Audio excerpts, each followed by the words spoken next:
নমস্কার বন্ধুরা, আমি বাঙালি রান্নাঘরের তরফ থেকে সকলকে স্বাগত জানিয়ে আবার একটা রেসিপি আপনাদের মাঝখানে শেয়ার করতে চলেছি। সেটা হচ্ছে আমুদি মাছের ঝাল। তাহলে চলুন দেখে নেওয়া যাক আজকের রেসিপি। একটা পাত্রে আমি নিয়ে নিয়েছি কিছুটা পরিমাণে আমুদি মাছ। সেটা ভালো করে ধুয়ে পরিষ্কার করে নুন, হলুদ, লঙ্কার গুঁড়ো বা সর্ষে পেস্ট পরিমাণ মতো দিয়ে দিয়েছি। এখানে টমেটো টুকরো করে রাখা আর দিয়েছি ধনেপাতা কুচি, এটা বিলাতি ধনেপাতা, আর সাথে দিয়েছি কাঁচা সর্ষে তেল।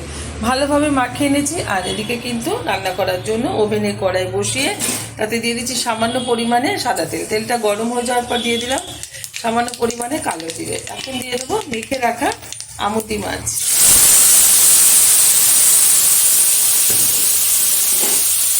খুব ভালোভাবে 1 থেকে 1.5 মিনিট মতো হাই আছে নেড়ে ফেলে নেবো।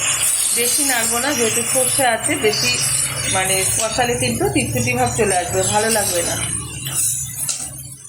ঝালটা কিন্তু যার যার পছন্দ অনুযায়ী ব্যবহার করবেন। অনেকে কিন্তু মাছের ঝালে একটু বেশি ঝাল খেয়ে থাকে, আবার অনেকে মিডিয়াম বা কম এরকম খেয়ে থাকে। যে যেরকম খেয়ে থাকেন সে সেইভাবেই লঙ্কা বা লঙ্কার গুঁড়ো ব্যবহার করবেন। দিয়ে দিচ্ছি এবার সামান্য পরিমাণে একটু মশলা ধোয়া জল। এবার হাই আছে, এটা আমি 5 থেকে 7 মিনিট মতো রান্না করে নেবো, মানে যতক্ষণ ঝোলটা না শুকিয়ে আসে। এটা কিন্তু গরম ভাতের সাথে ভীষণ ভালো লাগবে। যারা জানেন না অবশ্যই ট্রাই করবেন, আশা করি ভালো লাগবে। ভালো লাগলে চ্যানেলটিকে সাবস্ক্রাইব করবেন, লাইক করবেন, শেয়ার করবেন। আমুদি মাছের ঝালটা কিন্তু হয়ে গেছে।